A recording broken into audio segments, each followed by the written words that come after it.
बगल का पड़ोसी देश नेपाल हमारा 8 मास का टुकड़ा, सदियों से हमारा उनका रिश्ता केवल 2 देशों के बीच वाला रिश्ता नहीं, बेटी रोटी वाला भी रिश्ता नेपाल से हमारा है। सांस्कृतिक, ऐतिहासिक, पौराणिक सभी मामले में हम 2 देश कहते हैं, 2 देह और एक प्राण जैसे हैं। नेपाल हमारा विकास करेगा, तरक्की करेगा तो हिंदुस्तान को खुशी होगी। नेपाल सशक्त होगा, हिंदुस्तान को खुशी होगी। वो दुखी होंगे, हम भी दुखी होंगे। तो इसलिए हम चाहते हैं कि नेपाल में अमन चैन शांति रहे और राजनीतिक अस्थिरता न हो, राजनीतिक स्थिरता आवे। लेकिन मैं देख रहा हूं कि वहां जो नया संविधान बना है वह देश की आधी आबादी की इच्छा के खिलाफ है। इसलिए मधेसी लोग वहां आंदोलनरत हैं। 60-70 लोगों ने अपनी शहादत दे दी है आंदोलन में।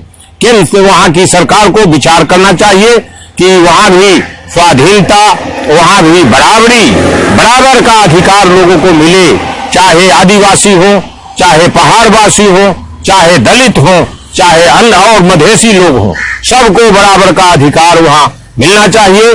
और संविधान जो बना है उसमें इसका प्रावधान नहीं है।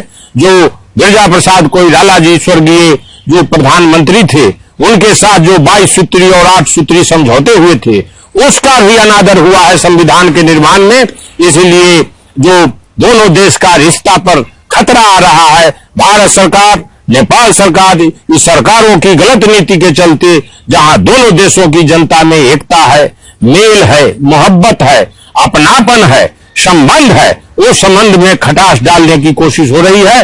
उसको दोनों देशों के लोग बर्दाश्त नहीं करेंगे।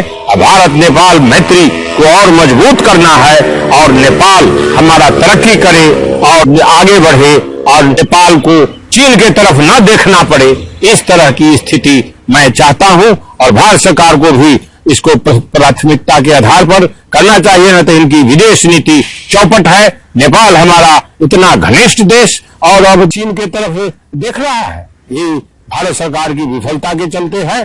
तो इसीलिए हम लोग चार्ज करते हैं भारत सरकार को, विदेश नीति को अपना ठीक करें और नेपाल हमारा जो सदियों से घनिष्ठ देश है और घनिष्ठता बढ़े, ये प्रयत्न करना चाहिए।